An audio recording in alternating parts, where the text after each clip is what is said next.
2008-এ যখন আওয়ামী লীগ ক্ষমতায় আসলো, আমরা কিন্তু তখনও বিরোধী দলের অবস্থানে ছিলাম, রাজপথে বিএনপির সাথে যুগপৎ ছিলাম 2018 আগ পর্যন্ত। বিকল্প দ্বারা রাজপথে একক শক্তি নিয়ে থাকার মতো ক্ষমতা আমাদের কখনো ছিল না। আমাদেরকে মিনিমাম কম্প্রোমাইজ করে টিকে থাকার চেষ্টা করতে হয়েছে। আমরা রাজপথে ছিলাম। 2018 এই আওয়ামী লীগ সরকার যেভাবে বিএনপির মতো একটি দলের উপর স্টিম রোলার চালিয়েছে, বিকল্প ধারার যে সাইজ, স্টিম রোলার দূরের কথা, আমাদের স্ত্রী চালাই দিলে চলবে। How do I sustain? How do I survive? এই কোশ্চেন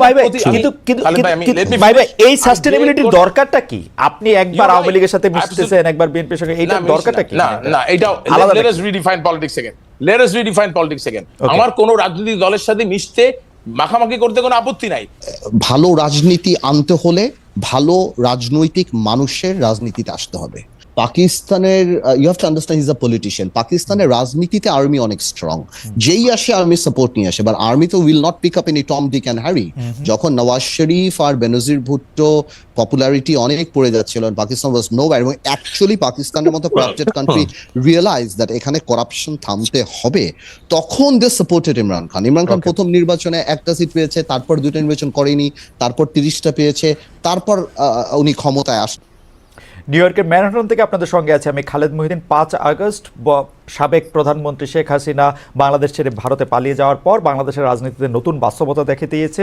এই পরিস্থিতিতে বাংলাদেশের রাজনৈতিক মেরুকরণ যারা ক্ষমতায় আছেন, যাদের অন্তর্বর্তীকালীন সরকার, তাদের সম্ভাবনা এবং ভবিষ্যৎ নিয়ে কথা বলার জন্য আজ আমাদের সঙ্গে রয়েছেন বিকল্পধারা বাংলাদেশের মুখপাত্র জনাব মাহিবী চৌধুরী। জনাব মাহিবী চৌধুরী, আপনাকে আমাদের অনুষ্ঠানে স্বাগত জানাই। আপনি আমাদেরকে সময় দিয়েছেন, সেজন্য আমাদের শুভেচ্ছা এবং কৃতজ্ঞতা জানবেন। এবং আমাদের সঙ্গে রয়েছেন জাতীয় পার্টি বিজেপির চেয়ারম্যান, তরুণদের মধ্যে তুমুল জনপ্রিয় এবং আমার বান্ধব বন্ধু ব্যারিস্টার আব্দুল রহমান পার্থ। ব্যারিস্টার পার্থ, আপনি আমাদের অনুষ্ঠানে আমাদের সাথে যুক্ত হয়েছেন, সেজন্য আপনি কৃতজ্ঞতা এবং শুভেচ্ছা জানবেন। আমি প্রথমে মাহি ভাই আপনার কাছেই যেতে চাই যে সর্বশেষ সংবাদ সম্মেলন করে আপনি বলেছেন 2018 সালে আওয়ামী লীগের সঙ্গে জোটবদ্ধ হয়ে নির্বাচন করা ভুল ছিল, আর 2024 সালে আওয়ামী লীগের সঙ্গে জোট না করে নির্বাচনে অংশ নেওয়া সঠিক সিদ্ধান্ত ছিল। কিন্তু আমরা সেটাই দুটিকেই দেখতে চাই যে, বা কেউ কেউ এটিকে দেখতে চায় যে মাহি ভাই, এটা হচ্ছে আপনার সুবিধাবাদী একটা অবস্থান। আপনি 2018 সালে এক ধরনের সুবিধাবাদ নিয়ে আসলে নির্বাচনে গিয়েছিলেন। 2024 সালে আপনার সাথে বনিবনা হয়নি বলে আপনি সেই নির্বাচনে যান নাই। কিন্তু বাংলাদেশের রাজনীতিতে শেখ হাসিনা গত 15 বছর যে দুঃশাসন, যে অপকর্ম চালিয়েছেন, তাকে শক্তিশালী করতে, তার পাশে থাকতে আপনার একটা সক্রিয় অবস্থান ছিল। কেউ কেউ বলে থাকেন মাহি ভাই ডোন্ট কিল মি। এটা আমার প্রশ্ন না, অনেকেই এই প্রশ্ন করে থাকেন। মাহি ভাই, আপনার কাছ থেকে একটু আমরা এটা শুনতে চাই। জি, থ্যাংক ইউ, ধন্যবাদ খালেদ ভাই। একই উপলব্ধি যে আমি মনে করি যে মানুষ এটা 18 নির্বাচনে মনে করে এবং 24 নির্বাচনে মনে করার যথেষ্ট কারণ সাধারণ মানুষের মধ্যে আছে, এটা আমি জানি। মানে এই সরকারকে সক্রিয়ভাবে সমর্থন করার মতো কোনো উদ্যোগ আসলে আমাকে তো কেউ দেখে নাই। দেখলে বললে অনেক কিছু আমি শুনি, বলে যে এমনও আমার কাছে উঠতেছে আপনি গত 16 বছর ধরে 17 বছর ধরে সরকারকে সহযোগিতা করে গিয়েছেন, এগুলো এখন অনেকে বলে। কারণ শেষ যেই ঘটনাটা ঘটে, শেষে যেই মানুষ যে সিদ্ধান্তগুলি নেয়, সেগুলিকে আসলে মানুষ মনে রাখে। তো 18 নির্বাচনে যাওয়ার ব্যাপারে আমি বলিনি, তবে আওয়ামী লীগের সাথে জোটবদ্ধ নির্বাচনে যাওয়াটা আমার নিজের দলের আদর্শের সাথে এক ধরনের সমঝোতা করে দিয়ে আমরা নির্বাচনে গিয়েছি। সেটা একটা স্বার্থপরের মতো কাজ আমাদের ছিল, সেটাকে আমরা স্বীকার করেছি। এবং স্বার্থটা ছিল যে আমাদের নিজের অস্তিত্ব রক্ষার প্রশ্ন ছিল, অনেকগুলি বিষয় ছিল, এগুলো আমরা রাজনীতিতে আসলে অস্তিত্বের ভয় পেয়ে রাজনৈতিক নেতৃত্ব দেওয়া উচিত না, সেখানে আমাদের অবশ্যই একটা গ্রস মিস্টেক হয়েছে এবং সেটা আমি স্বীকার করেছি। আর 24 নির্বাচনটা একটু ব্যতিক্রমধর্মী ছিল। 24 নির্বাচনে আওয়ামী লীগের সাথে আমার কোনো ধরনের বোঝাপড়া হয়নি, এটা মনে করার কি কারণ আছে আমি আসলে বলতে পারবো না। কারণ 24 নির্বাচনে 2-3-4 বছর আগে থেকে কিন্তু আওয়ামী লীগের সাথে আমাদের কোনো বোঝাপড়া ছিল না। 18 নির্বাচনের পর আমার কোনো অনানুষ্ঠানিক কোনো বৈঠক আওয়ামী লীগের সাথে সেভাবে আমাদের হয়নি। যেখানে কোনো ধরনের বোঝাপড়াই যেখানে ছিল না, সেখানে নির্বাচনে যাওয়ার সম্ভাবনা আসলে প্রথম থেকেই জানতাম যে পরবর্তী নির্বাচন এখানে আমরা করছি না, এই সিদ্ধান্ত আমাদের মধ্যে মোটামুটিভাবে ছিল। আমাদের নির্বাচনে অংশগ্রহণ করার মূল কারণ ছিল আওয়ামী লীগ সরকারের সময় বিরোধী দলগুলোর জন্য রাজনীতি করাটা খুব কঠিন ছিল এবং আমাদের দল তো খুব বড় দল না, তো ছোট দল। সেখানে 24 নির্বাচনের অংশগ্রহণ না করতে পারলে আমরা আমাদের রাজনৈতিক অবস্থান ব্যাখ্যা করতে পারবো না, এরকম একটা ধারণা আমাদের ছিল।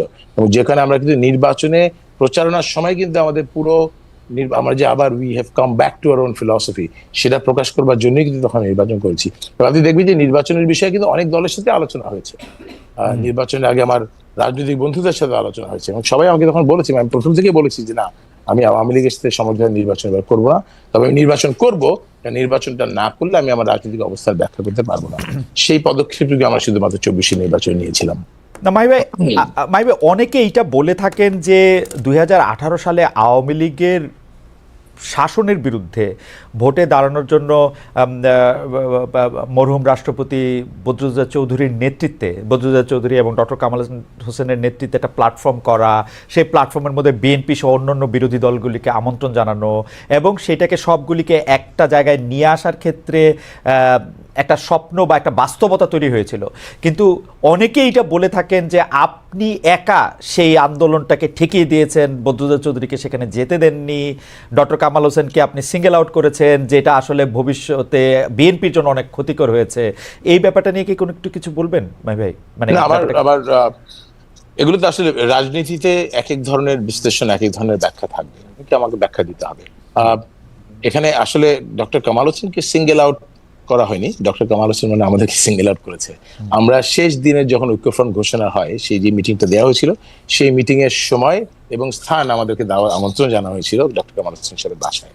আমরা কিন্তু সাবেক রাষ্ট্রপতি বিদ্যুৎ সাহেবকে সেখানে উপস্থিত হয়েছিলাম, কিন্তু সেখানে তিনি ওনার বাড়িতে ছিলেন না, বাড়ির দরজা বন্ধ ছিল।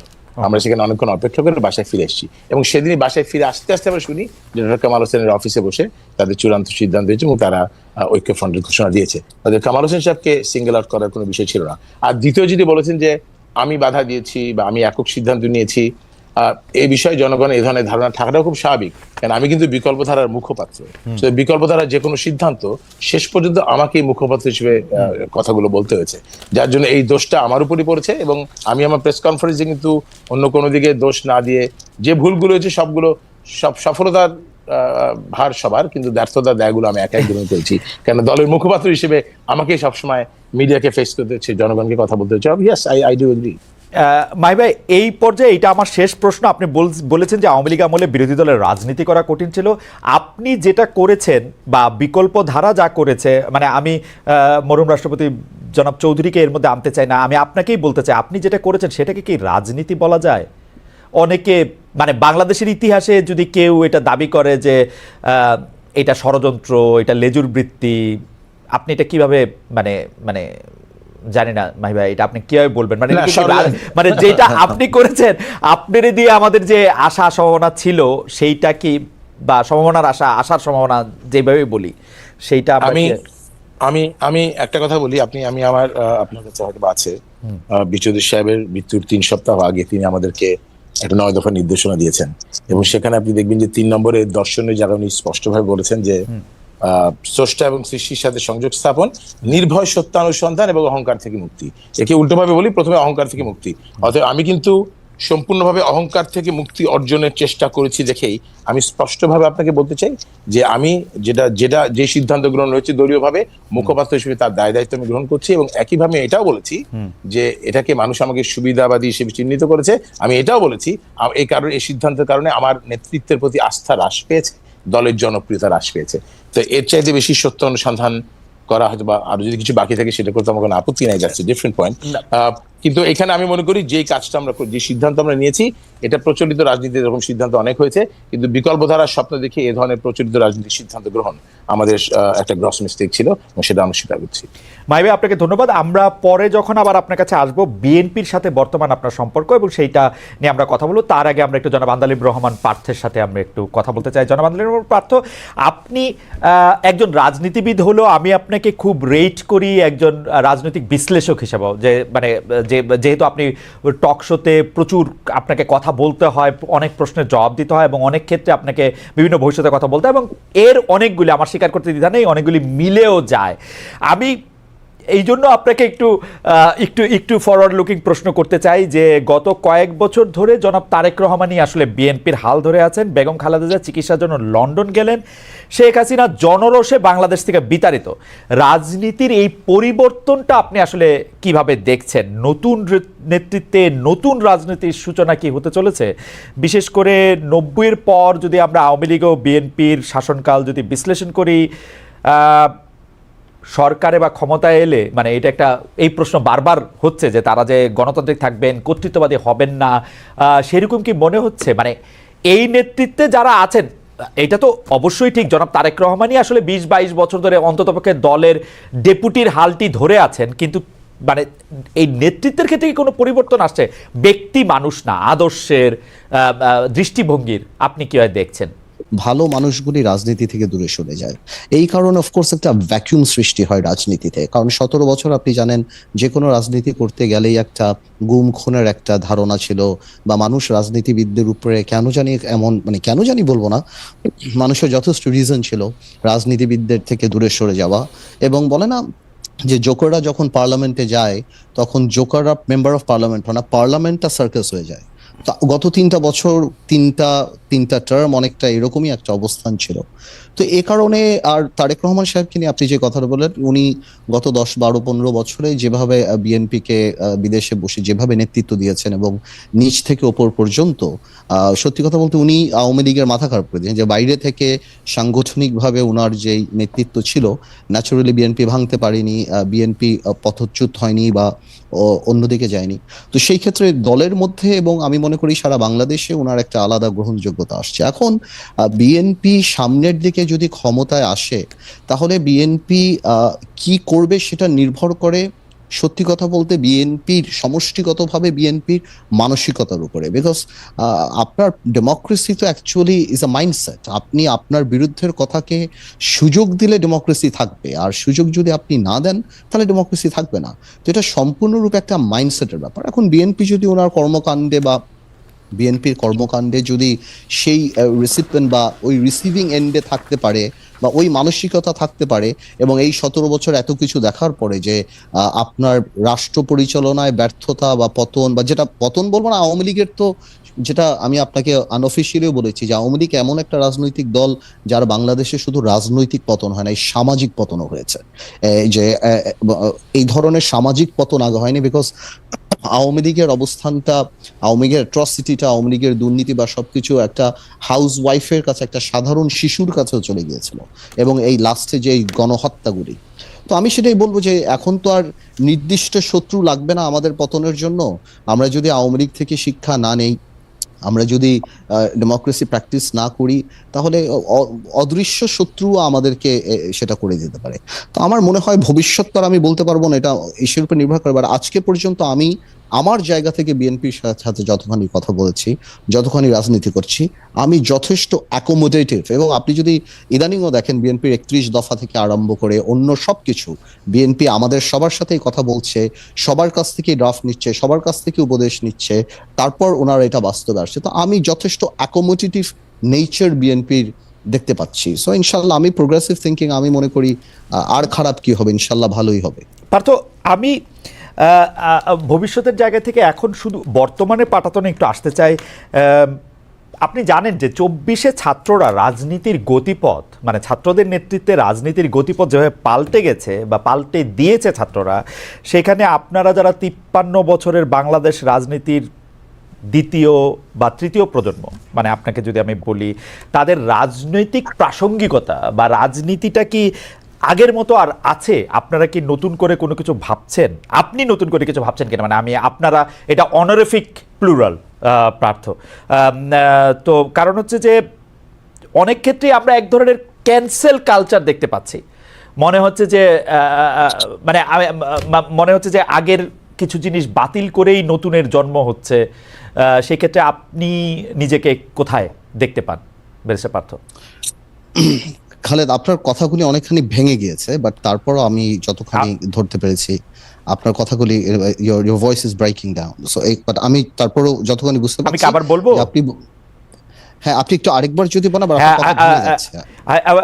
পার্থ, আমরা যেটি দেখতে পাচ্ছি সেটি হচ্ছে যে 24-এ ছাত্ররা রাজনীতির গতিপথ যেভাবে পাল্টে দিয়েছে বা তাদের নেতৃত্বে রাজনীতির গতিপথ যেভাবে পাল্টে গিয়েছে, সেই ক্ষেত্রে আপনি রাজনীতির দ্বিতীয় প্রজন্ম হিসাবে নিজের প্রাসঙ্গিকতা ধরে রাখতে আপনাকে কোনো পরিবর্তন আনতে হচ্ছে কিনা, আপনি আগের মতোই আছেন কিনা?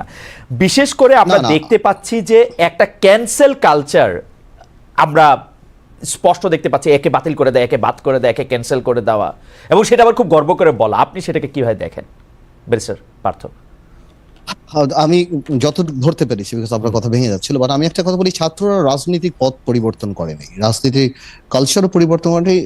ছাত্রদের নেতৃত্বে একটা বড় ফাউন্ডেশন যেটা আগে ছিল সেটার উপরে ছাত্ররা নেতৃত্ব দিয়ে একটা সরকার, স্বৈরাচার সরকারকে পতন করিয়েছে। এইটা বাংলাদেশের রাজনৈতিক কালচারকে আপনি কোনোভাবেও কোনো কলমের খোঁচা দিয়ে পরিবর্তন করতে পারবেন না, কোনো আইন, কোনো সংস্কার করে পরিবর্তন করতে পারবেন না, যদি আমরা মানসিকভাবে বাংলাদেশের কালচারকে রাজনৈতিক কালচারকে পরিবর্তন না করতে চাই।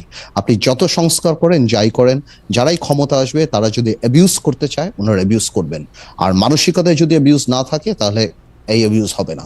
সুতরাং অনেকেই মনে করে হ্যাঁ সংস্কারকে আমরা ওয়েলকাম জানিয়েছি, এখনো জানাই।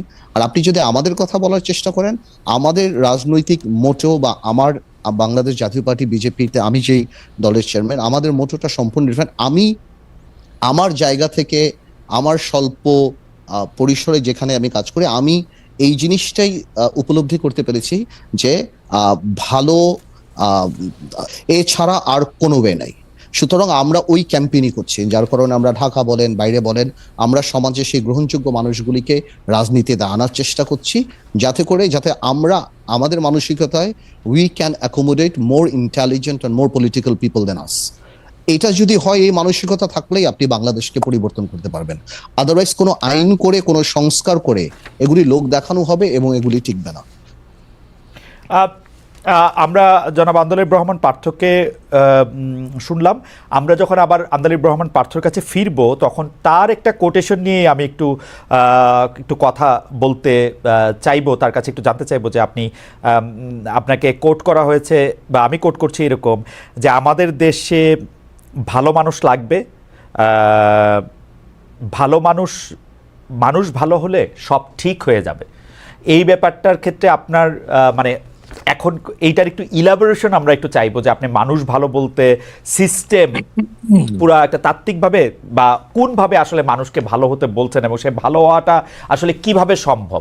আমরা একটু জনাব মাহির কাছে ফিরি। জনাব মাহি, আপনি জনাব বদরুদ্দোজা চৌধুরীর জানাজায় দাঁড়িয়ে বলেছিলেন যে বি চৌধুরী সাহেবের শোবার ঘরে জিয়াউর রহমানের ছবি আছে, এবং যখন বেগম খালেদা জিয়া চিকিৎসার জন্য লন্ডন গিয়েছেন তার আগে আপনি ফেসবুকে তাকে শুভকামনাও জানিয়েছেন। আপনি কি এর মাধ্যমে বিএনপিকে কোনো বার্তা দিতে চান? আমাদের প্রশ্নটা হচ্ছে এই জায়গায় যে কেউ কেউ বলেন বিএনপির সঙ্গে আপনাদের যে দূরত্ব, মানে সেটা জনাব চৌধুরী আজ নেই পৃথিবীতে, সেই দূরত্বের কারণ হচ্ছেন আপনি। আপনার সাথে জনাব তারেক রহমানের সরাসরি দ্বন্দ্বের কারণেই বিকল্পধারা আর বিএনপি দু জায়গায় অবস্থান করতেছে। আপনি কি এটা নিয়ে কিছু বলবেন মাহি ভাই? না, আপনার পার্থর সাথে আলোচনাটা অত্যন্ত চমৎকার কিছু বিষয় নিয়ে আলোচনা হচ্ছিল, সেখানে কিছু বলতে পারলে একটু সুবিধা হতো। বাট তারপর আপনি বলতে চাইলে বলতে পারেন মাহি ভাই। তারপর আমি আপনার প্রশ্নের আগে উত্তর দিয়ে নেই। জনাব তারেক রহমানের সাথে কোনো বিরোধ আমার কখনোই ছিল না, ব্যক্তিগত দ্বন্দ্বের কোনো প্রশ্নই ওঠে না। আমাদের একটা রাজনৈতিক একটা মত পার্থক্যের জায়গা ছিল, এবং সেই মত পার্থক্যের জায়গার পরও আমি আবার একটু মনে করিয়ে দিচ্ছি, কারণ মানুষের অনেক সময় ভুলে যায়। আমাদের কিন্তু 2004 বিকল্পধারা জন্মের পরে আমাদের 2008 যে নির্বাচন, সেটা আমরা বিকল্পধারা থেকে আলাদাভাবে অংশগ্রহণ করেছিলাম। পরবর্তীতে 2009 সাল থেকে কিন্তু আমরা বিএনপির সাথে যুগপৎ আন্দোলনের রাজপথে ছিলাম। আমরা একসাথে 2014 নির্বাচন বয়কট করেছি। 2018 নির্বাচনের আওয়ামী লীগের সাথে জোটবদ্ধ নির্বাচনের সিদ্ধান্তের আগ পর্যন্ত আমরা রাজপথে বিএনপির সাথে ছিলাম। এখানে দূরত্বের বিষয়টা ঠিক না। রাজনৈতিক মতপার্থক্য জায়গায় থাকতেই পারে। দ্বিতীয়ত, শহীদ রাষ্ট্রপতি জিয়া রহমান আমাদের কাছে রাজনীতির ঊর্ধ্বে একটা বিষয় বলে আমি সবসময় বলেছি। আমরা বাংলাদেশের জাতীয় দলের রাজনীতির কথা বলছি, এবং শহীদ রাষ্ট্রপতি জিয়া রহমান, তার ছবি আমাদের বাসায় সারা জীবনই ছিল, সবসময় ছিল। এটা সাথে আমরা কি রাজনীতির অনেক ঊর্ধ্বে মনে করি তাকে। আর দেশনেত্রী বেগম খালেদা জিয়া দেশের বাইরে যাওয়ার আগে এবার আমি যেই ফেসবুক পোস্ট দিয়েছি, সেটার সাথে রাজনীতির কোনো বিন্দু মাত্র সম্পর্ক নেই। সেটা আমি একেবারে সন্তানের জায়গা থেকে দাঁড়িয়ে আমি তার জন্য শুভকামনা করছি। কেন মাত্র এটা বলেছি, আমি ব্যাখ্যা করেছি কিছুদিন আগে আমার বাবা আমাদের চলে গিয়েছেন, যে কারণে সেই জায়গাটায় দাঁড়িয়ে আমি আমার অনুভূতিটা ব্যাখ্যা করেছি। এবং আমার ফেসবুক পোস্টে একটু ক্লিয়ারলি দেখবে, সেখানে আমি এটাও বলেছি যে রাজনীতি আমাদেরকে দূরে সরিয়ে রাখতেই পারে। সো আমি এখানে কোনো রাজনৈতিক কোনো বক্তব্য দেওয়ার জন্য, বিএনপিকে কোনো মেসেজ দেওয়ার জন্য সেটা আমি করিনি, তাহলে আমি জিনিসটা বলতাম না। আমি বলেছি রাজনীতি আমাদের দূরে সরিয়ে রাখতেই পারে, কিন্তু তারপরও বেগম খালেদা জিয়ার সুস্বাস্থ্য, তার আরোগ্য কামনা করেছি আমি, because I do feel that it was the right thing to do. এবং সেই জন্যই আমি জিনিসটা করি, যেখানে আমি রাজনীতিকে আনতেই চাইনি, সেটা কোনো রাজনীতির কোনো সম্পর্কই নাই। জন পার্থর সাথে যে আলোচনা হচ্ছিল সেখানে আমি একটু ভিন্নভাবে আসলে ব্যাখ্যা করতে চাই, যে অত্যন্ত গুরুত্বপূর্ণ একটা বিষয় এখানে ছিল। আমরা যখন এই 24-এর যে অভ্যুত্থানটা আমরা দেখলাম, যে বিপ্লবটা আমরা দেখলাম, এটা শুরু কিন্তু ছিল একটা কোটা আন্দোলনের মধ্য দিয়ে, এবং শেষ পর্যন্ত সারা বাংলাদেশের মানুষ, বিশেষ করে প্রজন্ম, যখন এটার সাথে কানেক্ট করলো, তাদের মধ্যে 1% কিন্তু আসলে সরকারি চাকরির দাবিদার নয়। তাহলে কানেক্টটা করলো কোথায়? এখানে অত্যন্ত যে জিনিসটাকে আমরা মনে আলোচনায় বারবার আমরা ভুলে যাচ্ছি, এখানে মূল শব্দটা কিন্তু ছিল বৈষম্য মুক্ত বাংলাদেশ চাই। এই জায়গায় কিন্তু প্রজন্ম কানেক্ট করেছে। এটা শুধুমাত্র সরকারি চাকরির যারা দাবিদার নয়, তারাও কিন্তু বৈষম্য শিকার। এবং আপনি যদি দেখেন, অর্থনৈতিক বৈষম্যের শিকার, সামাজিক বৈষম্যের শিকার, রাজনৈতিক বৈষম্যের শিকার।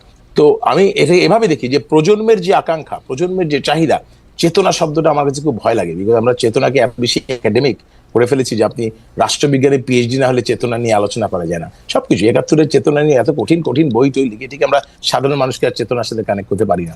আপনি যদি জেনারেশনাল যেই আকাঙ্ক্ষা, অ্যাসপিরেশন দেখেন, 52-র ভাষা আন্দোলনের পরে একটা জেনারেশন অ্যাসপিরেশন ছিল জাতি গঠনের, এবং তারপরে 71-এর প্রজন্মের আকাঙ্ক্ষা ছিল স্বাধীনতা, 90-এর প্রজন্মের আকাঙ্ক্ষা ছিল গণতন্ত্র, আর 24-এর এই প্রজন্মের আকাঙ্ক্ষা হচ্ছে বৈষম্য মুক্ত বাংলাদেশ।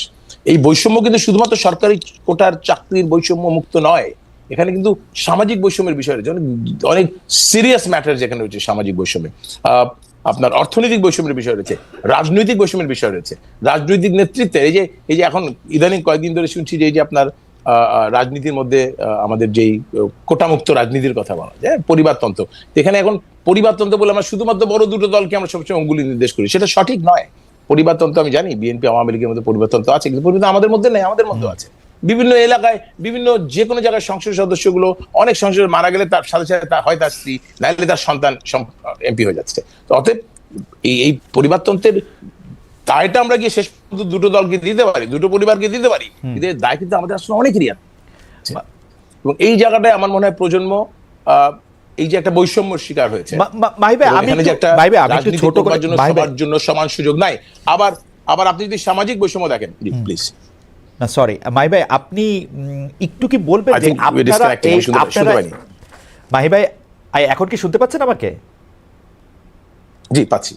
মাহি ভাই, আপনি তরুণদের যে চাওয়ার কথা বলছেন, বা যে চিন্তা প্রজন্মের যে চাওয়ার কথা বলছেন, আপনি কি সেই চাওয়া ধরতে পেরেছেন তরুণদের চাওয়ার কাছে? দেখেন, আপনি যদি তরুণদের চাওয়ার কথা বলেন, বিকল্প রাজনীতির কথা আমরা সেই 2004 সাল থেকে বলে আসছি, এবং বিকল্প রাজনীতি বলতে কি আমরা সেটাকে ব্যাখ্যাও করেছি। আমি বিকল্প রাজনীতি বলতে আমরা কোন কথাটা বলছি, এবং সেই কথাগুলো আজকেও বলছি। কিন্তু আজকের বাংলাদেশের পরিস্থিতিতে 2018 সালে আমাদের রাজনৈতিক সিদ্ধান্তের কারণে আমাদের প্রাসঙ্গিকতা নিঃসন্দেহে অনেক কমে গিয়েছে, যে কারণে হয়তো আমি আজকে সেইভাবে বলতে পারছি না, সেই সুযোগটা পাচ্ছি না। সেটা আমাদের পাওয়া উচিত, এবং সেই জন্য আমি মনে করি এখানে আমাদের বলা উচিত, আমাদের বক্তব্য আছে। কেননা বিকল্প রাজনীতি বলতে আমাদের যে কথাগুলো আমরা বলছি সবসময়, প্রথম থেকে বলেছি যে আমরা ক্ষমতার বদলে দায়িত্ববোধের রাজনীতির কথা বলছি, কর্মসূচি ভিত্তিক রাজনীতির কথা বলছি, আবেগকে বাদ দিতে বলেছি, এবং আমরা যে প্রজন্মকে টার্গেট করে তাদের অ্যাসপিরেশন, তাদের ড্রিম, সেগুলোকে ফুলফিল করবার জন্য আমাদের এখনকার যে আমাদের 9 দফা রয়েছে, সেখানে কিন্তু আমি স্পষ্টভাবে বলেছি আমরা কিন্তু এখন গ্রস ন্যাশনাল হ্যাপিনেসের কথা বলছি।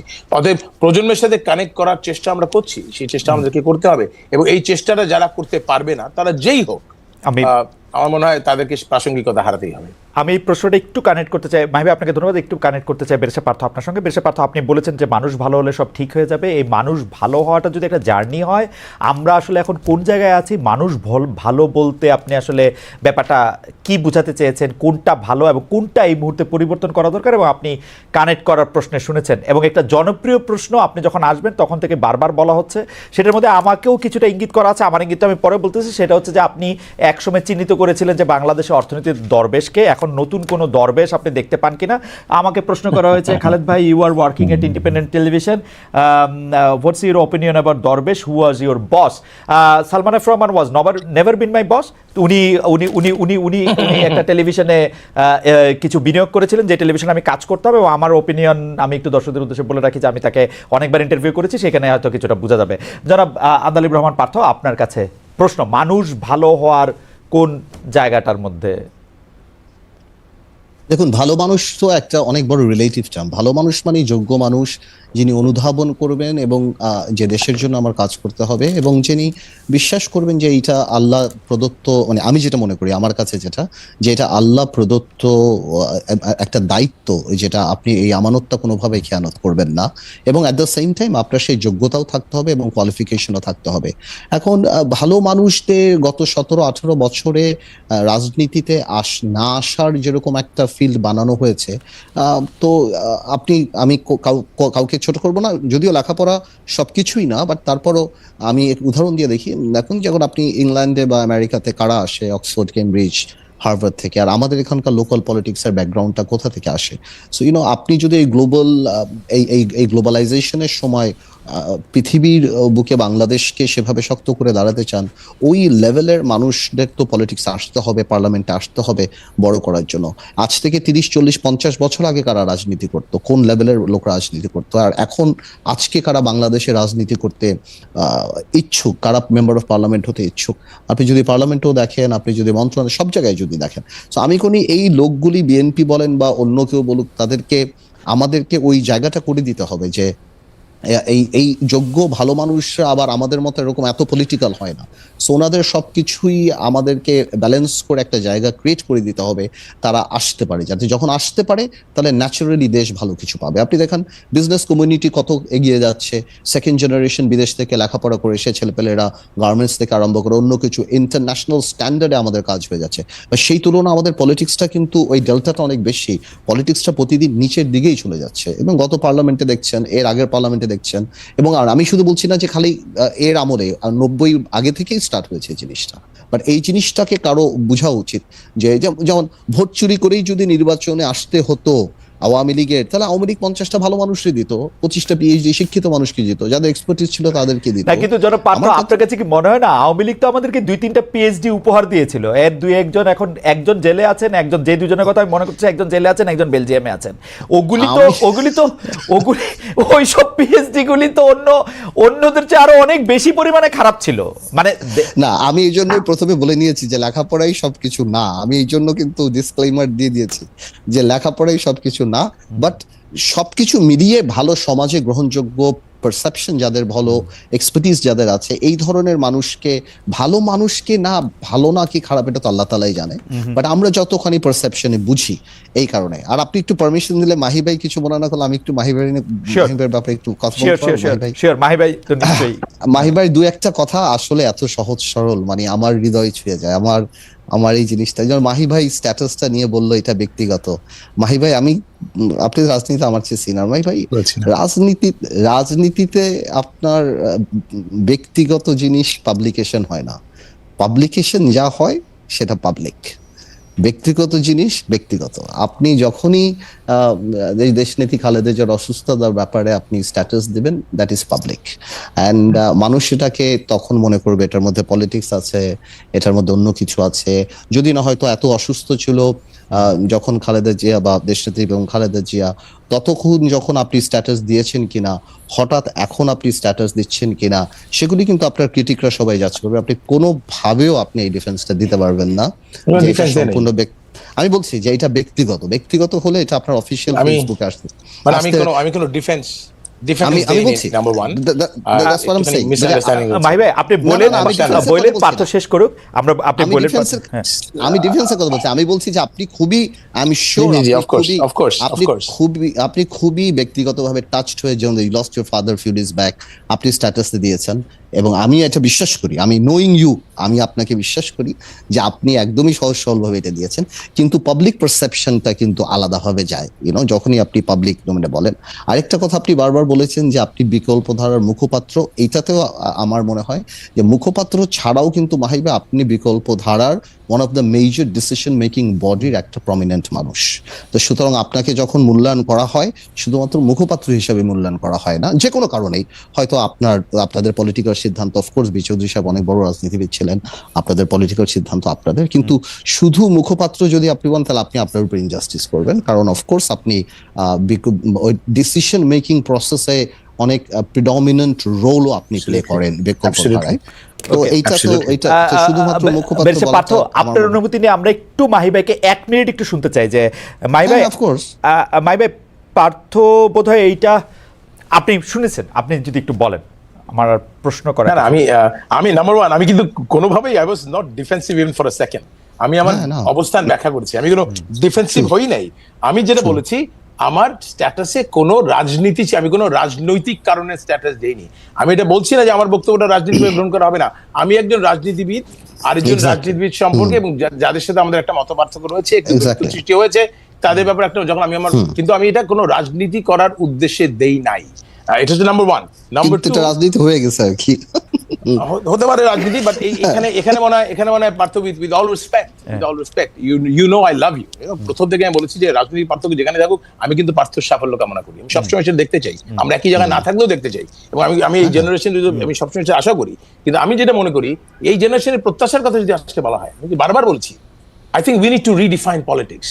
এটাই যদি রাজনীতি হয়, এটা রাজনীতি হওয়া উচিত না। হ্যাঁ, রাজনীতি মানে সব জায়গার মধ্যে রাজনীতি মানে কি আসলে, যেমন একটু আগে যে ভালো মানুষের যে কথা হলো, আমি পার্থর সাথে আমার অনেক আলোচনা হয়, অনেক কথা কিন্তু আমরা নিজেরা দুজন মিলে একসাথে অনেক আলোচনা করি, এবং সেই আলোচনায় বারবার কিন্তু কথাটা উঠে আসে। আসলে what Partha wanted to mean is absolutely correct, যে এখানে ভালো মানুষ মানে কি, ভালো মানুষ মানে এখন আপনার ভালো মানুষ তো অনেক কাজের জন্য, কিন্তু রাজনীতির জন্য, রাষ্ট্রের জন্য যখন আমরা একজন ভালো মানুষ খুঁজি, তখন এক নম্বর আমি যে এমন মানুষ যাদের মধ্যে কোনো অহংকার নাই। কেন বাংলাদেশে 54 বছর ধরে রাজনীতি, না, কিন্তু মাহি ভাই, কিন্তু মাহি ভাই, আমার মনে হয় যে আমরা আপনার কাছে খালেদ ভাই, ও শেষ করবেন, আচ্ছা শেষ করেন, শেষ করেন। আমি ভালো মানুষের জায়গাটা আসছিলাম, ভালো মানুষের সংজ্ঞাটা অত্যন্ত জরুরি। রাজনীতিতে এক নম্বর, অহংকারী মানুষ আমরা আর দেখতে চাই না। আমরা অনেক অহংকার দেখেছি, দ্যাটস নাম্বার ওয়ান। না, লেট পিপল ডিসাইড অহংকারটা কি, অহংকারী কারা, যাদের চোখে মুখে কথায় বার্তায় বডি ল্যাঙ্গুয়েজে সারাক্ষণ অহংকার দেখেছি আমরা, সেই অহংকারী মানুষ দেখতে চায় না। এটাকে আই এম শিওর পার্থর সাথে এদিন আমার অনেক আলোচনা হয়েছে, and we all mean that. Number two, দেশপ্রেমের পরীক্ষা 100-100 পাইতে হবে। আর আপনি যদি আমাকে বলেন, আমি 2018 নির্বাচনের ক্ষেত্রে দেশপ্রেমের পরীক্ষায়, যেহেতু আমি আমার নিজের স্বার্থ বেশি দেখার চেষ্টা করেছি রাষ্ট্রের স্বার্থের থেকে, আমি কিন্তু মনে করি আমি দেশপ্রেমের পরীক্ষায় উত্তীর্ণ হতে পারিনি 18 নির্বাচনের পর।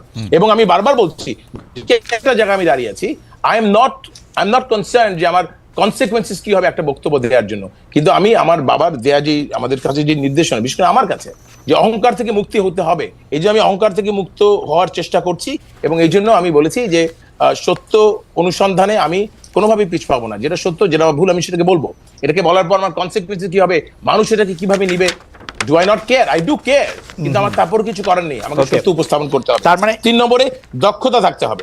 ভালো মানুষ দক্ষ না, লাভ হবে না। এবং আরেকটা হচ্ছে গিয়ে, আমার মনে হয় আমাদের আল্লাহর সাথে, সৃষ্টিকর্তার সাথে সংযোগ স্থাপন করে অহংকার থেকে মুক্ত হয়ে দক্ষ একজন মানুষকে, দেশপ্রেমিক একজন মানুষকে, অহংকার মুক্ত মানুষকে, তারা যদি রাজনীতি এগিয়ে আসে, রাজনীতি পরিবর্তন হবে। আর 1 নম্বর সবচেয়ে প্রধান যে জিনিসটা, লেট আস রিডিফাইন পলিটিক্স।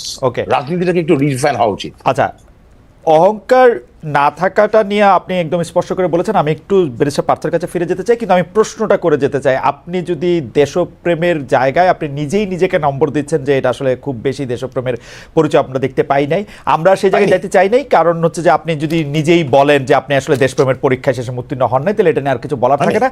কিন্তু আমরা আপনার কাছে দেশপ্রেমের সংজ্ঞা জানতে চাইবো মাহি ভাই। আমরা একটু জনাব আন্দালিব রহমান পার্থের কাছে যেতে চাই, যে আন্দালিব রহমান পার্থ, আপনি কি মাহি ভাইয়ের বক্তব্যের প্রেক্ষিতে কিছু বলবেন কিনা? তাহলে আমরা একটু দেশপ্রেম নিয়ে। না, মাহি ভাই, আমি আমার কথা হলো যে মাহি ভাই যেই কথাগুলি বললো, ঠিক আছে, মাহি ভাই এরপর তো আর কোনো কথা থাকে না, রাইট, এই যেই জিনিসগুলি হচ্ছে কোনো কথাগুলি থাকে না। কিন্তু আমার প্রশ্ন একটাই, যে মাহি ভাই কাছে আমি জানতে চাই যে মাহি ভাই, আপনি যেটা বললেন যে 18তে ভুল হয়েছে, এমন কি কেউ ছিল না যে আপনাকে বলবে যে এটা ভুল হচ্ছে? মানে এই was it an honest mistake or was it a wilful mistake that you chose to take? এমন কি কেউ ছিল না যে জনগণের বিরুদ্ধে, মাহি বা তোমরা যেও না, এটা লাভ হবে না, বা 24-এর ইলেকশনে যেও না, তোমাদের ব্যক্তিগত অবস্থান থেকে তোমরা যেটা প্রমাণ করার চেষ্টা করছো, ওর চেয়ে ন্যাশনাল ইমেজে, ন্যাশনাল জায়গাতে নির্বাচনটা বয়কট করা আরো বেশি তোমাকে জনসম্পৃক্ত করবে, ইউনো, যে এই জিনিসগুলি কি আপনাদেরকে কেউ কখনো বলে নাই? So was it a wilful mistake that you chose to take, or was it an honest mistake you thought যে আপনি করবেন? বিকজ এই দুইটা মিস্টেককে, পলিটিক্সে তো মিস্টেক বলতে কোনো কথা নাই। পলিটিক্সে একবার ট্রেন চ্যুত, লাইন চ্যুত হয়ে গেলে ওই 120 কিলোমিটার দূরে রাউন্ড অ্যাবাউট ঘুরে আবার ফেরত আসতে হয়। জনগণ ভুলে যায় না, ক্ষমা করে, আবার রিলেটিভলি জনগণের মতো ডিসাইড করে। আমি তাই বলছি যে এই জিনিসটা মাহি ভাই আপনার কাছে আমার জানাইছে, আপনাকে কি কোনো বন্ধু কেউ কি আপনাকে কখনো বলে নাই? আমার মনে হয় যে মাহি ভাই বলবে। মাহি ভাই 1 মিনিট, আমার একটু জনাব পার্থের কাছেও একটু প্রশ্ন আছে। জনাব পার্থ, আমরা কিন্তু দেখেছি, আপনি যেহেতু আমরা একই বয়সী, অনেক কিছু আমাদের মধ্যে কমন, আমরা একরকম বন্ধুই, শুধুমাত্র একরকম না, ভালোই বন্ধু, শুধুমাত্র টেলিভিশনের সামনে বলে এখন আপনি করে বলতে হচ্ছে। কিন্তু একটা পর্যায়ে এরকমও হয়েছিল যে পার্থ, আপনাকেও আসলে আমরা দেখেছি যে আপনাকে বিএনপির থেকে একটা দূরত্ব রাখতে হয়েছিল, আপনি বিএনপির জোট থেকে আপনাকে বের হয়ে আসতে হয়েছিল ঘোষণা দিয়া।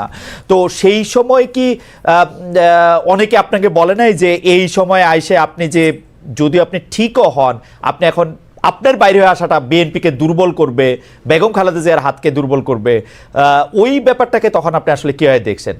পরে দেখা গেছে হাইন্ডসাইট যে আপনার অবস্থান হয়তো সঠিক ছিল কিন্তু তখন আপনি এটাকে কিভাবে মানে মোকাবেলা করছেন? না, বিএনপি যখন আমি ছেড়ে দেই তখন আমি পার্টিকুলারলি বলে দিচ্ছিলাম যে বিএনপি আমরা যেই ঐক্যফ্রন্ট করছিলাম তার সাথে ব্যালেন্স করতে পারছে না, এবং বিএনপির পার্লামেন্টে যাওয়াটা আমরা নৈতিকভাবে মেনে নিতে পারি নাই। ইট ওয়াজ 100% পলিটিক্যাল সিদ্ধান্ত। আমি বের হয়ে বিএনপিকে গালি দেই নাই, আমি বের হয়ে খালেদা জিয়া বা তারেক রহমান বা বিএনপির কোনো সিদ্ধান্ত নেওয়ার প্রক্রিয়াকে গালি দেই নাই। আমি থাকা অবস্থায় বিএনপি যে সিদ্ধান্তগুলি নিয়েছিল সেগুলি নিয়ে আমি কোনো প্রশ্ন করি নাই। সাধারণত ঐক্য ভেঙে, দল ভেঙে মানুষ যেভাবে অ্যাটাকে যায়, আমি সেরকম কিছু করি না। আমি বুঝতেছিলাম যে ডক্টর কামাল হোসেনের আসার পর বিএনপি ঐক্যফ্রন্ট আর 20 দলকে ওই ব্যালেন্সটা বিএনপি ড্র করতে পারছে না পলিটিক্যালি, এবং আমার ডিসিশনটা কারেক্ট ছিল, কারণ আমি ছেড়ে দেওয়ার 6 মাসের মাথায় বিএনপি ঐক্য ভেঙে দিয়েছে। সো পলিটিক্যালি আমি যেটা রিয়েলাইজ করেছি বিএনপি সেটা 6 মাস পর রিয়েলাইজ করেছে।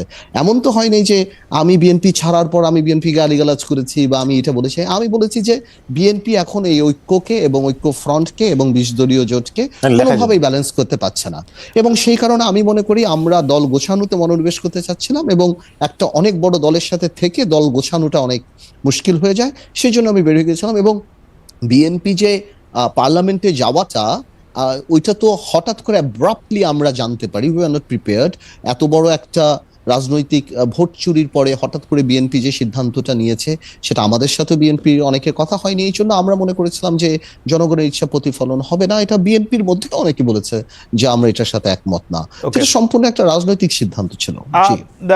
জনাব পার্থ, আমি প্রশ্নটি আপনাকে করে রাখলাম যে আপনারা মানে আপনার সাথে বিএনপির নতুন করে গাঁটছড়া বাঁধা সামনে ইলেকশনকে রেখে বা অন্য কোনো কিছু রেখে সেইটা কি হতে যাচ্ছে কিনা, এবং আপনার কাছে কি মনে হয় না, মানে আমার যদ্দূর মনে আছে 19, 20, 21, 22 you were a bit critical too, মানে বিএনপির অনেক ডিসিশন আপনার আসলে পছন্দ হয় নাই, আপনি ইকুয়ালি এটাতে আসলে ক্রিটিক্যাল ছিলেন, এবং আপনার বলার মধ্যে দিয়েও আসলে এইটা অনেকটা প্রকাশ পেয়েছে, বা আপনি এটাকে কিভাবে দেখেন? আপনার কনস্টিটিউয়েন্সি, আপনার পলিটিক্স। বিএনপি ক্রিটিক্যাল কোনো ব্যাপার এখনো হলে আমি বলতে পারি যে বিএনপি, আমি এটার সাথে একমত না, বা বিএনপি এটা ঠিক করছে না, বা বিএনপি এটা ভুল করছে না।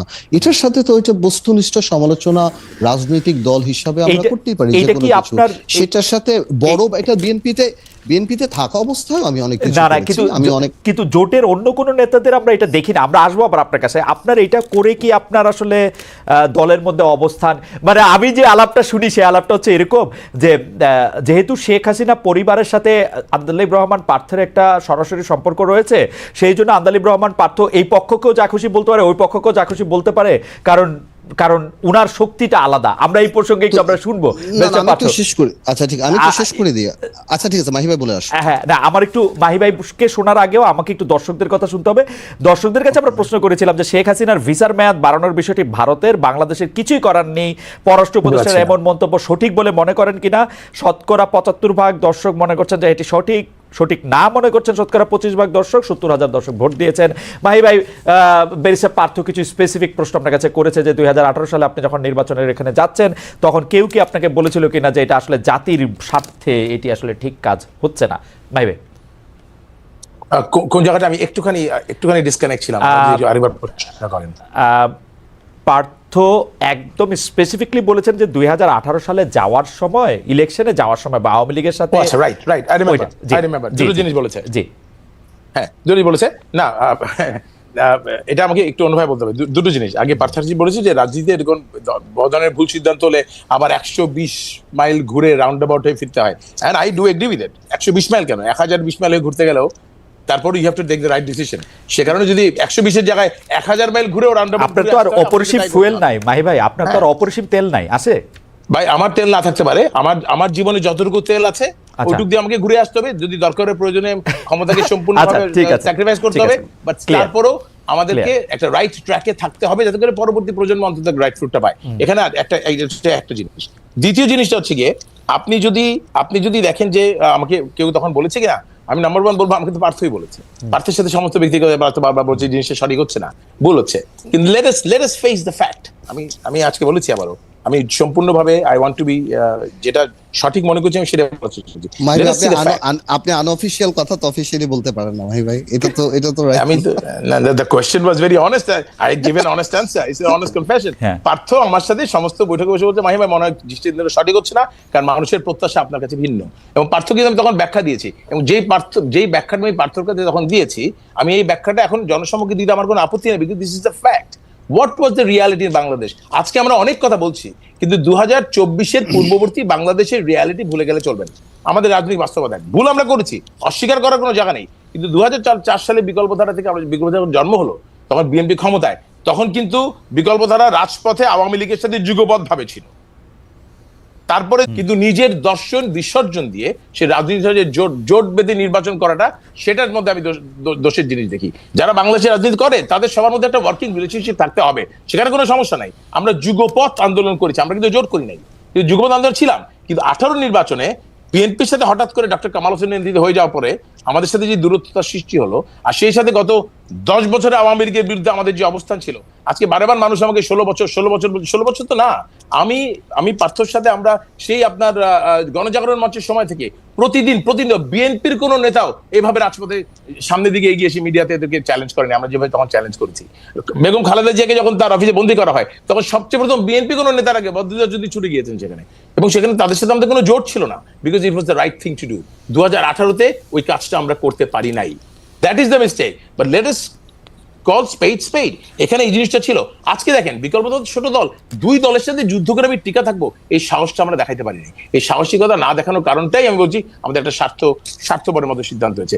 আজকে যারা ক্ষমতায় আছে, যারা উপদেষ্টা পরিষদ এবং যারা সরকার এবং এই সরকারের পক্ষপাতী, যেই পুরো, এটা তো সরকারের ক্ষমতায়, প্রশাসন এদের, পুলিশ এদের, আর্মি এদের, সব এদের, তারপরও বিকল্প রাজনীতি প্রতিষ্ঠার জন্য তাদেরকে কম্প্রোমাইজ করতে হচ্ছে না, হচ্ছে না। It is difficult. আর আমরা তো সেখানেও ছিলাম না। অতএব সেজন্য আমরা বলছি যে বিকল্প রাজনীতি প্রতিষ্ঠা করে চ্যালেঞ্জের মোকাবেলা সবাইকে করতে হচ্ছে।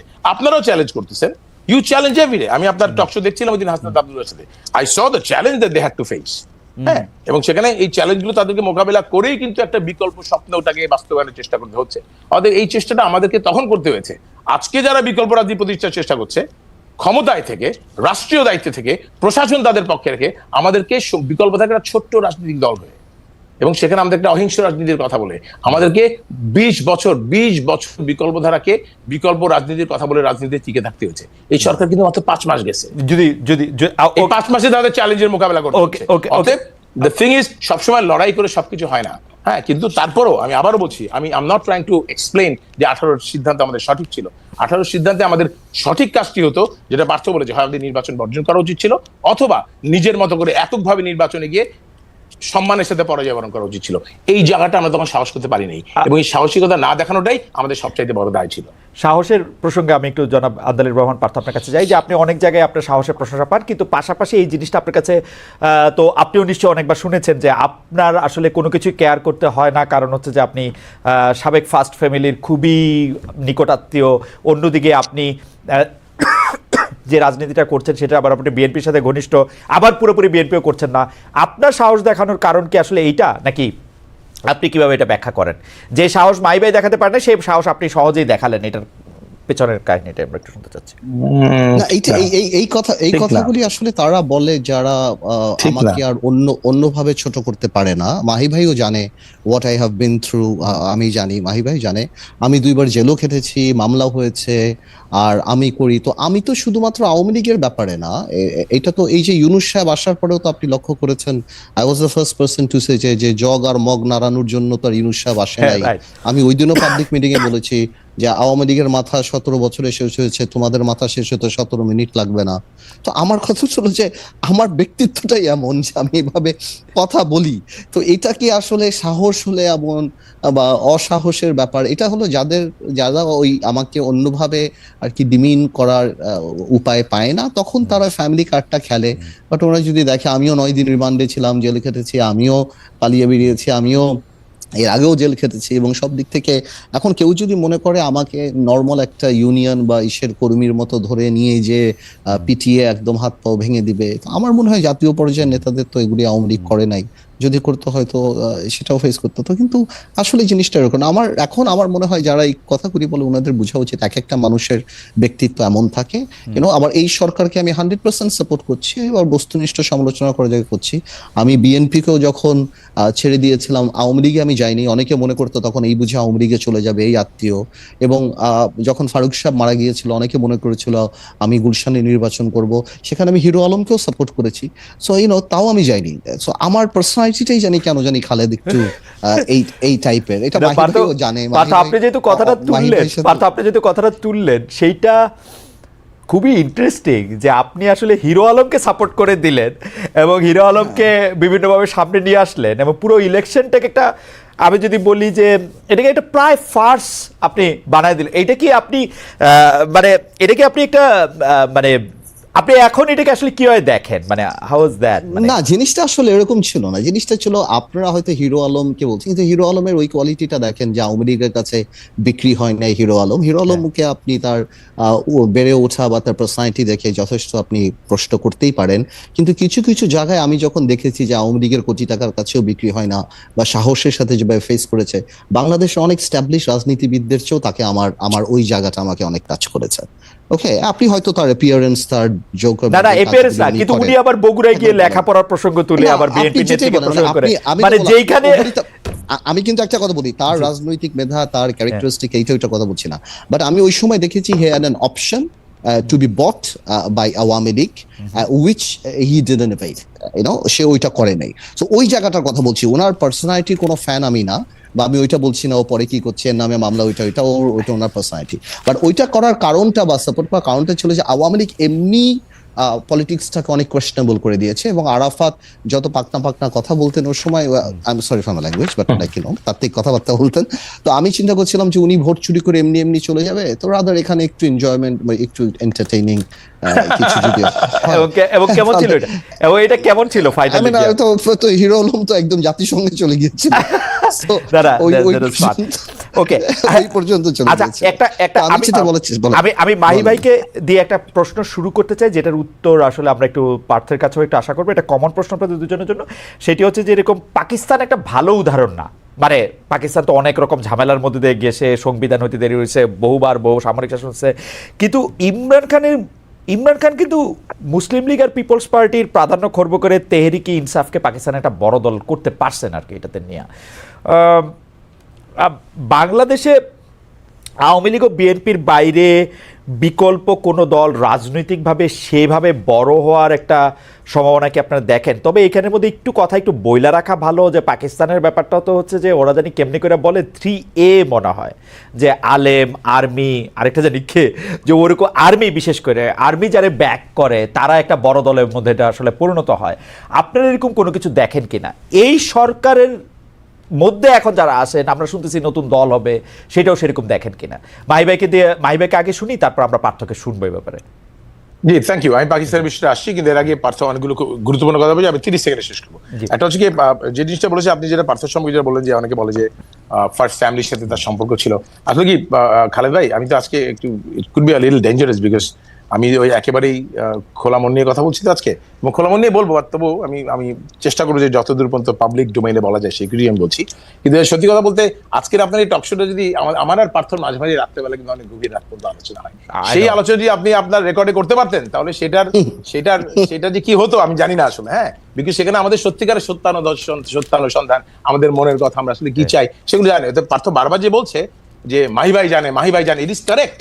আমি জানি পার্থকে, এটা কিন্তু সত্য যে পার্থর তার নিজের দিক থেকে বলেন, তার শ্বশুরবাড়ির দিক থেকে বলেন, এই ফ্যামিলির সাথে পরিচয় রয়েছে, এবং এই পরিচয়টা কিন্তু সে অস্বীকার করতে পারে না। তার এই পরিচয়ের ভিতর দিয়ে তাকে যে রাজনীতিটা করতে হয়েছে, তাকে কি ফেস করতে হয় এটা কিন্তু মানুষ জানে না।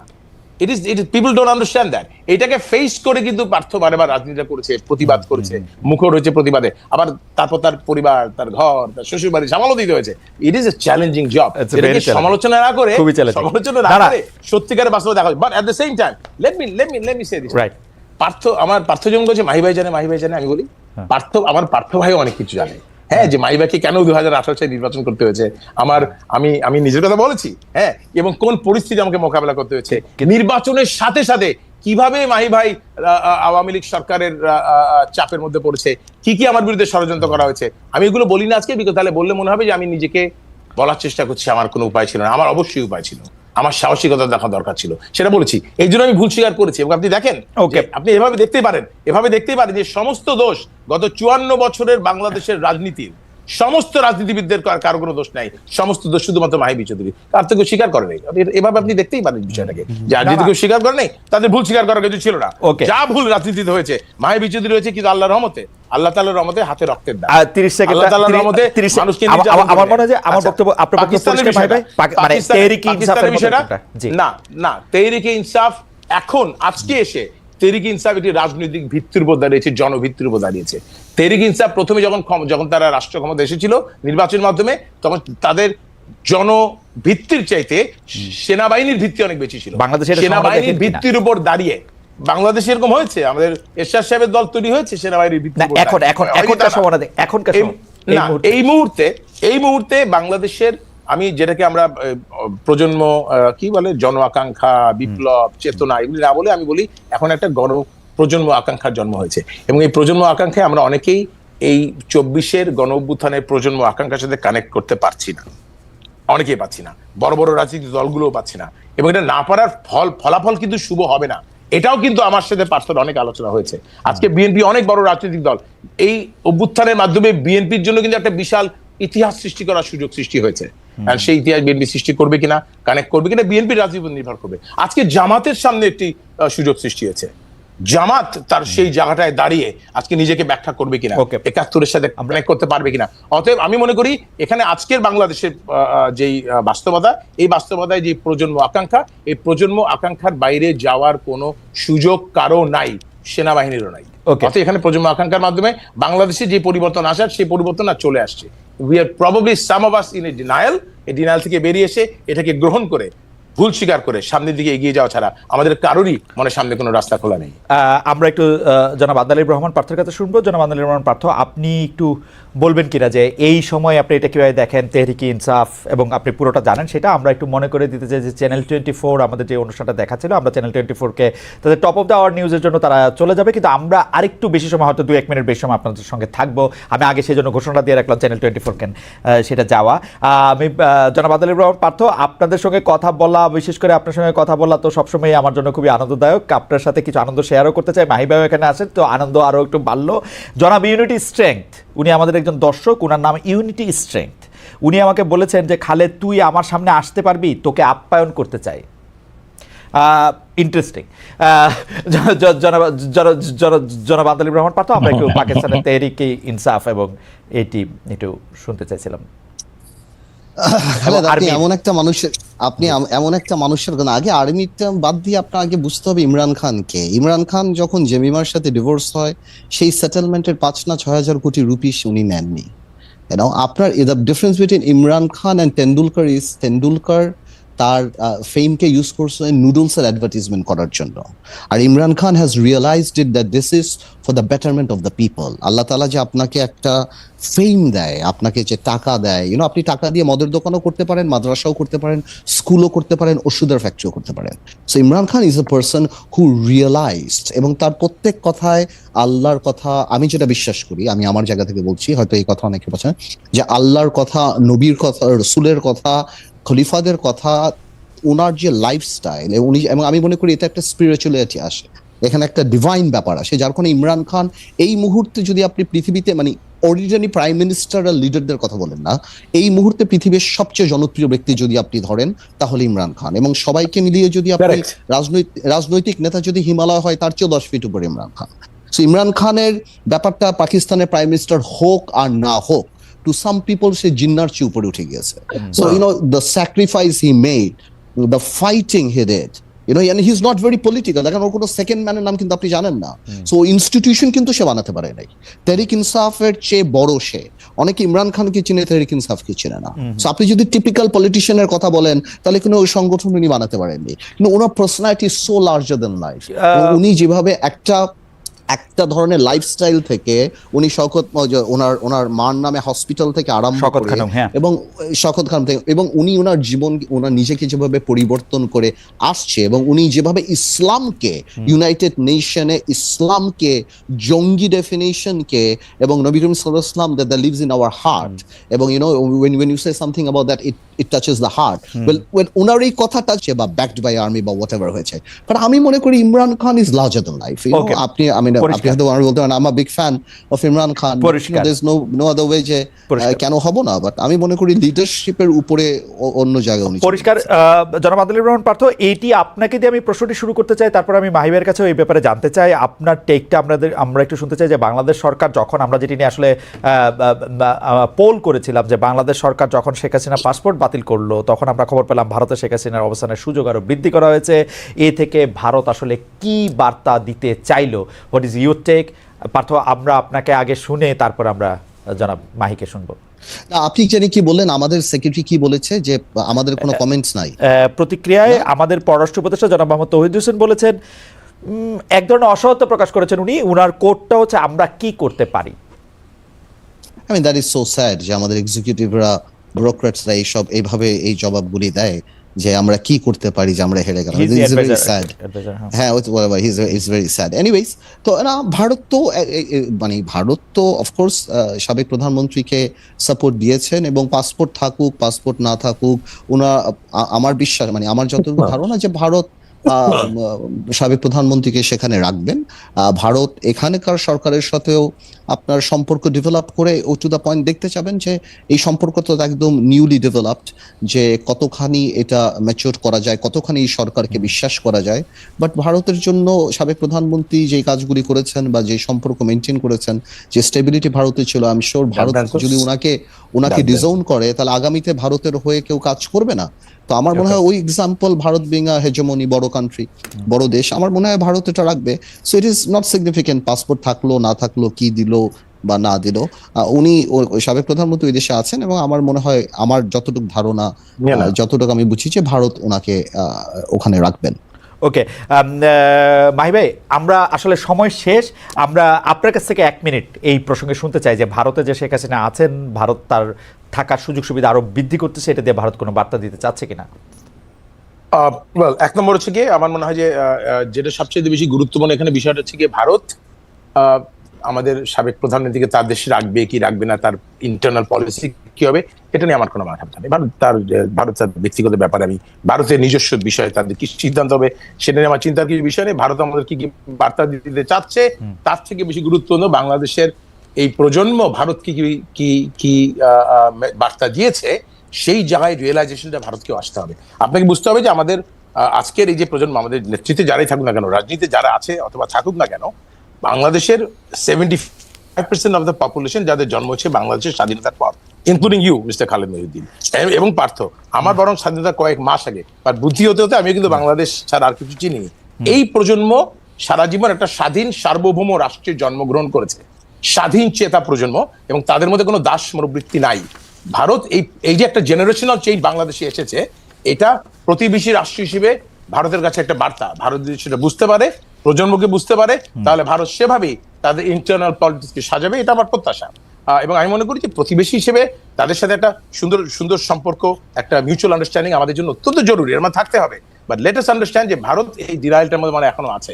হঠাৎ করে বাংলাদেশ এরকম হয়ে গেল, হঠাৎ করে হয়নি। এটাই বাংলাদেশের প্রজন্ম, 75% দ্য পিপল যারা কখনো কারো দাসত্ব করে নাই, এটা সেই প্রজন্ম। অর্থাৎ তাদের মধ্যে এই স্বাধীন চেতা প্রজন্মের কাছে বাংলাদেশ যে বার্তাটা ভারতকে দিয়েছে, আসুন সেটাই আমার মনে হয় বেশি গুরুত্বপূর্ণ। ভারত কি বার্তা দিলে এই মুহূর্তে, that is not very important. Okay Mahi ভাই, আপনাকে ধন্যবাদ। আমি শেষ প্রশ্ন নিয়ে আসলে পার্থর কাছে আসতে চাই। মাহি ভাইকে দিয়ে যেহেতু শুরু করেছিলাম, পার্থকে দিয়ে আমরা শেষ করতে চাই। পার্থ, আপনাকে আমরা কোট করছি, আপনি মানে বিজয় দিবসের সময় আপনি বলেছেন যে কোনো দলকে ক্ষমতা আনার জন্য নির্বাচন বিলম্বিত করলে আওয়ামী লীগ সরকারের মতো অন্তর্বর্তী সরকারের অবস্থা হবে, এই বলে আপনি হুঁশিয়ারি দিয়েছেন। আমরা এটি আপনি একটু 1 মিনিট বা 1.5 মিনিটে একটু ব্যাখ্যা বা ইলাবোরেট করবেন কিনা, কেন আপনাকে এটি বলতে হলো কোনো দলকে ক্ষমতায় আনার জন্য নির্বাচন বিলম্বিত করলে আওয়ামী লীগ সরকারকে অন্তর্বর্তী সরকারের মতো, আওয়ামী লীগ সরকারের মতো অন্তর্বর্তী সরকারের অবস্থা হবে? কিন্তু তাদেরকে ক্ষমতায় আনার জন্য পাকাপোক্ত করে কোনো পার্টিকুলার দল আসতে পারবে না, কাকে মাইনাস করা, এটা জনগণ ঠিক করবে। এবং এই জন্য জনগণকে মানে নির্বাচনকে বিলম্বিত করার যদি কোনো পায়তারা থাকে, আমি শিওর সেখানে আন্দোলন হবে, সেখানে অনেক কথা থাকবে, অনেক কিছু থাকবে। আমি সেটাই মিন করার চেষ্টা করেছি, আর কিছুই না। জনাব আদিলুর রহমান পার্থ, আপনাকে অনেক ধন্যবাদ। অনেক ধন্যবাদ জনাব মাহি বি চৌধুরী, আপনাকেও। আপনাদের দুজনের আলোচনায় অনেকগুলি গুরুত্বপূর্ণ বিষয় যেমন সামনে এসেছে, ভবিষ্যতের দিক নির্দেশনা আমরা অনেকটা পেয়েছি। দর্শক, আপনাদেরকে অনেক ধন্যবাদ এবং শুভেচ্ছা আমাদের দুই অতিথির সঙ্গে থাকার জন্য। ভবিষ্যতে নিশ্চয়ই আমরা অন্য দুই অতিথির সাথে আপনাদের পরিচয় করে দেবো, আমরা কথা বলবো। সেই পর্যন্ত আপনাদের অনেক ধন্যবাদ এবং শুভেচ্ছা।